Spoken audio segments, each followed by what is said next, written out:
amniga Puntland aad buu wanaagsan yahay waxaan rabnaa in la qasuqiyaaso wixii ka jiray Puntland 2013 2014 meeqa qarxa baa dhacday meeqa qof baa la dilay meeqa xildhibaan baa dhimatay ya intii aan joognay maxaa dhacay oo shidaa xagee wax ka dhaceen hal instead laba instead baa dhacay hal sano iyo dhowr bilood baan joognaa amniga Puntland waa sugayaa waa nimid booliis ma ka shaqeynayaan ma jirin boosasuusa ka jirin qardhuusa ka jirin gaalkacyuusa ka jirin garawuusan ka jirin hal askari oo Puntland hal qori oo dawladda leedahay haystay ma jirin ciidan birmadaan dhisnay waa hubaynay waa qalabaynay waa tayeynay waa tababaray gaalxayaan ka sameynay garawaan ka sameynay qarnaan ka sameynay boosaan ka sameynay meel gobolada dhan baanu ka sameynay Puntland ay ka tirsan tahay marka dadka in been loo sheega ma loo bahla galiyo mucaarad iyo dad dana siyaasadeed leh waxa aan faafinayaa Puntland waa nabad amnigeeduna maanta meel ka wanaagsan yahay ma jirto wax dhibo ka jirana ma jira waana adkaynaynaa okay shirka waxa moodaa in aan aad loo fahmin warar kala duwan oo iyo taxliiqaad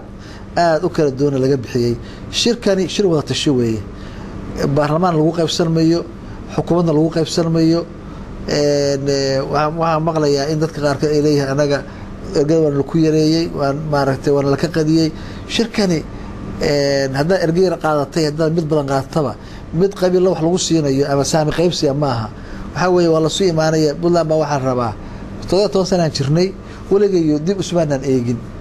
ya xagee ka nimid xagee u soconaa xagee joognaa maxaa naga khaldamay maxaa noo saxa xasan baa la isku weydiinaya waa shir wada tashi weeye shir dib u heshiisiina ma Puntland waa heshiis wax dhib oo dhexdeeda kana wallahi waa arin dhibteeda leh culayskeedana leh waa baaqana u jeednay beesha caalamka in hawshaasi wax laga qabto yani dadkaasna loo gargaaro laakiin annagu dad Soomaaliyeed iyo dad walaalaheena oo dariskeena oo dhibaato soo gaartay inaan hor istaagno ilaahna ma soo gali karaan aniga saasnaha ilama qumana bini aadamnimo ahaan marka la eegana